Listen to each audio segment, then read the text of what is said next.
Guys, আজকের ভিডিওতে শুধু উড়াদুরা নাচ হবে, শুধুই উড়াদুরা নাচ।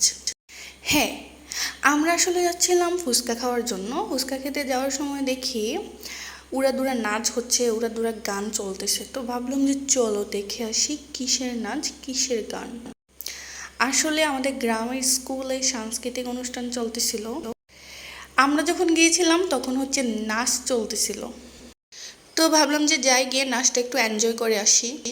আমার সাথে ছিল আমার কাজিন।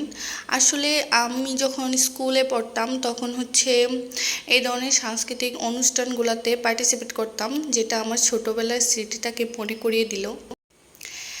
এখন তো আর সেই সাংস্কৃতিক অনুষ্ঠানে পার্টিসিপেট করার কোনো সুযোগ নেই, কারণ এখন আমি অনেক অনেক বড় হয়ে বুড়া হয়ে গেছি। তো যাই হোক গাইস, দেখুন কি চলতেছে। একদিকে এই পাশে নাচ, অন্যদিকে অন্য পাশে নাচ। মানে গানের তালে তালে, নাচের তালে তালে, মানে আমি তো পারি না, আমি নিজেও নাচি। কিন্তু এতগুলো ছোট ছোট বাচ্চার মাঝখানে আমি একটা বুড়া বেটি যদি নাচি, তাহলে এটা কেমন দেখা যায় বলেন তো। এই জন্য আর নাচি নেই, শুধু ভিডিও করতেছিলাম আর নাচটাও এনজয় করতেছিলাম। তো যাই হোক, আপনারা কারা কারা ছোটোবেলায় এই ধরনের সাংস্কৃতিক অনুষ্ঠানে পার্টিসিপেট করতেন অবশ্যই কিন্তু কমেন্ট করে জানাবেন। আর এইদিকে দেখুন নাচ চলতেছে, আমারও ভিডিও চলতেছে। ওরা জানে যে আমি ভিডিও করতেছি, এই জন্য ওরা মুখ ডেকে নাচতেছে।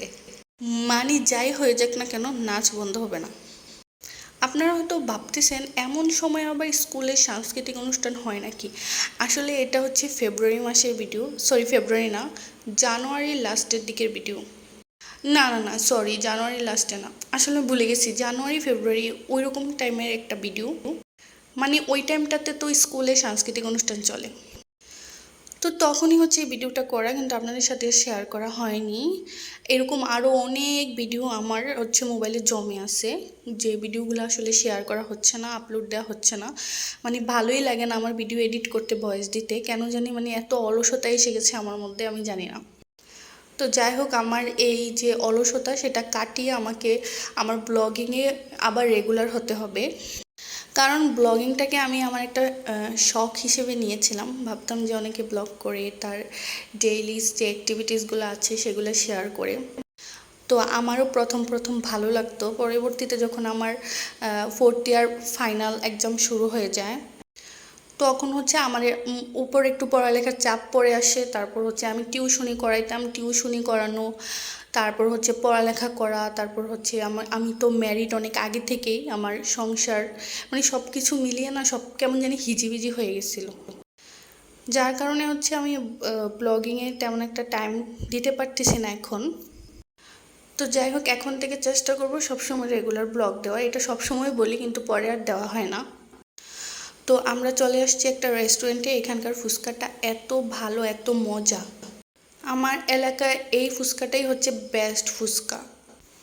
তো ফুচকা খাওয়া শেষ করে আমরা সবাই বাড়িতে চলে যাই। আমার ভিডিওটি আজকে এই পর্যন্ত। ভিডিওটি ভালো লাগলে অবশ্যই লাইক, কমেন্ট, শেয়ার করে দিবেন, যেটা আমি সবসময় বলি কিন্তু আপনারা করেন না। আশা করি এই ভিডিওতে করবেন। সবাই ভালো থাকবেন, সুস্থ থাকবেন। টাটা, বাই বাই, আল্লাহ হাফিজ।